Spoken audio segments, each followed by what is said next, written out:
اذان سے پہلے درود شریف پڑھنا بدعت ہے کیونکہ آپ صلی اللہ علیہ وسلم سے ثابت نہیں ہے۔ البتہ اذان کے بعد درود شریف پڑھنا ثابت ہے اور اس کا ثواب بھی ملے گا۔ اور جو اذان سے پہلے درود شریف پڑھنے کو جائز قرار دیتے ہیں وہ دلیل کے طور پر یہ آیت کریمہ پڑھتے ہیں، یا ایھا الذین آمنوا صلوا علیہ وسلموا تسلیما۔ اگر اس آیت کریمہ کو دلیل مان لیا جائے تو درود شریف ہر وقت پڑھنے کی اجازت ہونی چاہیے، لیکن ایسا نہیں ہے۔ بہت سارے مواقع پر درود شریف پڑھنا جائز نہیں ہے، جیسے مثال کے طور پر آپ حمام میں ہیں، یا بیوی سے ہم بستری کرتے وقت، یا تجارت کے وقت، یا ٹھوکر لگتے وقت، یا چھینک کے وقت درود شریف نہیں پڑھ سکتے۔ اور جو لوگ اذان سے پہلے درود شریف پڑھتے ہیں وہ یہ بھی سوال کرتے ہیں کہ منع دکھاؤ کہاں پر ہے۔ تو حضور یہ میں عرض کرنا چاہوں گا کہ کسی چیز کا منع ثابت نہ ہونا اس کے جواز کی دلیل نہیں ہوتا۔ جیسا کہ عرض کی ہے کہ بہت ساری جگہوں پر درود شریف نہیں پڑھ سکتے۔ میں شطرنج کھیلتا ہوں، اگرچہ میں اچھا کھلاڑی نہیں ہوں، لیکن یہ کہ کبھی کبھار بہت ماہر کھلاڑی کو کونے میں لگا لیتا ہوں، اور کبھی کبھی ایک بالکل اناڑی سے ہار جاتا ہوں، لیکن میں چالیں صرف شطرنج میں چلتا ہوں۔ اب لوگ کیا کرتے ہیں، رشتوں میں چالیں چلتے ہیں، وہ بھی برے ہیں، لیکن کچھ لوگ ایمان میں چالیں چلنا شروع کر دیتے ہیں۔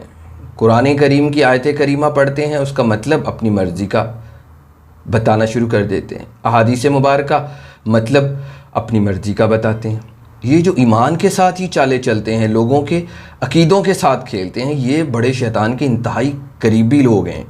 یہ لوگ عام سادہ فہم لوگوں کے ایمان اور عقیدوں کے ساتھ کیسے کھیلتے ہیں، اسی مثال سے سمجھ لیجئے۔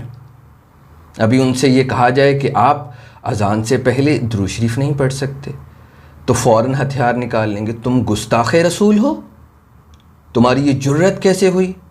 درود شریف پڑھنے سے ثواب ہی ملے گا نا۔ اب دیکھیں یہ کیا ہے، نفسیاتی چالیں ہیں، یہ بڑا شیطان ڈالتا ہے ان کے دماغوں میں، اور اس کے بعد یہ صرف اپنی دھاک بٹھانے کے لیے، لوگوں کو اپنی طرف متوجہ کرنے کے لیے اس حد تک گر جاتے ہیں کہ ایمان کا اتنا نقصان کر دیتے ہیں، لوگوں کے عقیدے خراب کر دیتے ہیں۔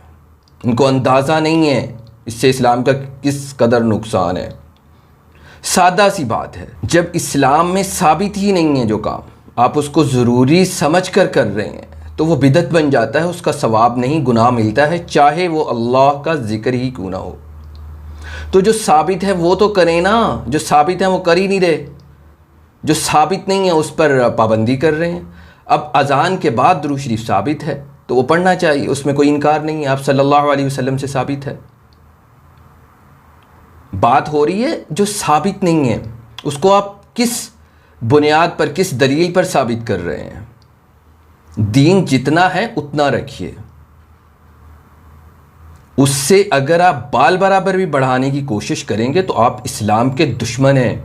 آپ کو تو لوگوں کو روکنا چاہیے، بتانا چاہیے کہ صرف اتنا عمل کرنا ہے جتنا اسلام نے کہا ہے، اس کے علاوہ اگر کوئی بتائے تو اس پر بالکل بھی عمل نہیں کرنا، بھلے وہ جتنا مرضی بڑا عالم ہو، جتنا مرضی بڑا مفتی ہو، جتنا مرضی بڑا پیر ہو۔